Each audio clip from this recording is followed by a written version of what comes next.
Hai teman-teman, berjumpa lagi bersama saya Itin di video yang berikut. Di video ini kita akan membahas tentang selingkuh itu salah siapa. Ada yang bisa jawab selingkuh itu salah siapa? Ayo, yang bisa jawab. Nah, kebetulan kemarin saya juga sharing dengan beberapa adik, Mira, Enci, dan beberapa. Mereka sharing tentang perselingkuhan gitu.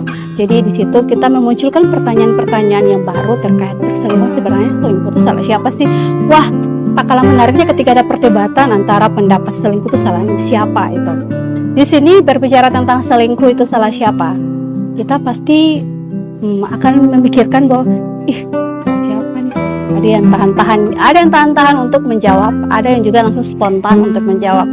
Nah teman-teman, kalau berbicara tentang selingkuh itu salah siapa, sebagian orang akan menjawab bahwa selingkuh itu salah orang ketiga. Ada lagi sebagian orang yang menjawab bahwa selingkuh itu salahnya si pelaku atau orang yang melakukan perselingkuhan. Tapi lagi-lagi ada juga sebagian orang yang menjawab bahwa selingkuh itu tetap ujung-ujungnya salah itu ada campur tangan yang ini, ada campur tangan yang itu. Kalau saya mau mengatakan untuk kita semua bahwa untuk mencari tahu selingkuh itu salah siapa, kita tidak akan menemukan solusinya. Mengapa sampai saya harus berani mengatakan demikian? Karena semua orang ada pada argumen mempertahankan kebenaran mereka masing-masing. Pasangan si A akan menuduh bahwa selingkuh itu terjadi karena campur tangan dari orang ketiga. Tetapi pasangan si B juga akan mengatakan bahwa selingkuh itu ya disebabkan adalah karena pasangan si A terlalu banyak embel-embelnya, terlalu banyak atur-aturnya, terlalu banyak marah-marahnya, terlalu banyak emosionalnya, dan lain-lain.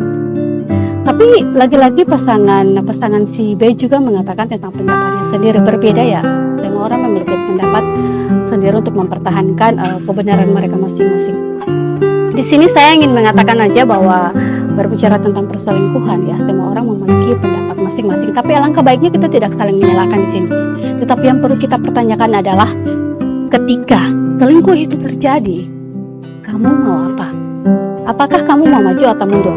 Nah, kalau kamu mau maju ini, komitmen apa yang kamu buat? Tujuan apa yang akan kamu lakukan ke arah keseriusan itu? Tetapi kalau kamu mau mundur, berarti ada kesepakatan antara kedua belah pihak. Tidak bisa diambil oleh satu pihak saja. Artinya kita tidak bisa menciptakan rasa sakit yang berlebihan. Harus ada kesepakatan sehingga kalau move on pun tidak akan lama gitu, walaupun itu mengalami proses atau tahap. Berbicara tentang selingkuh itu salah siapa, semua orang bisa mengatakan banyak persepsinya. Tapi selingkuh itu terjadi juga karena ada dua faktor. Yang salah satunya adalah faktor fisik dan salah satunya lagi adalah faktor emosional. Nah di sini terkait dengan faktor emosional itu dia kayak gini teman-teman. Misalnya Anda lagi dengan pasangan Anda atau Anda lagi tidak berada dengan pasangan Anda, tapi Anda sudah memiliki daya tarik tertentu kepada orang lain.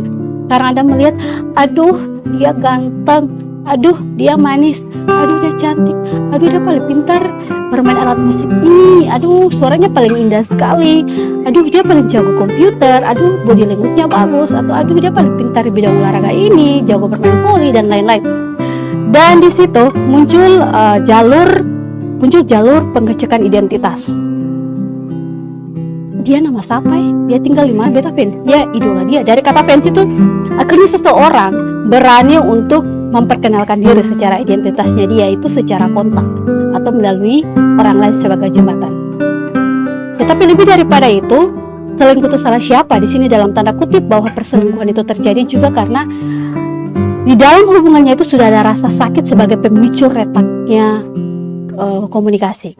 Selingkuh itu juga bisa terjadi karena ketidaknyamanan atau karena kurang adanya komunikasi yang searah antara si A dan si B.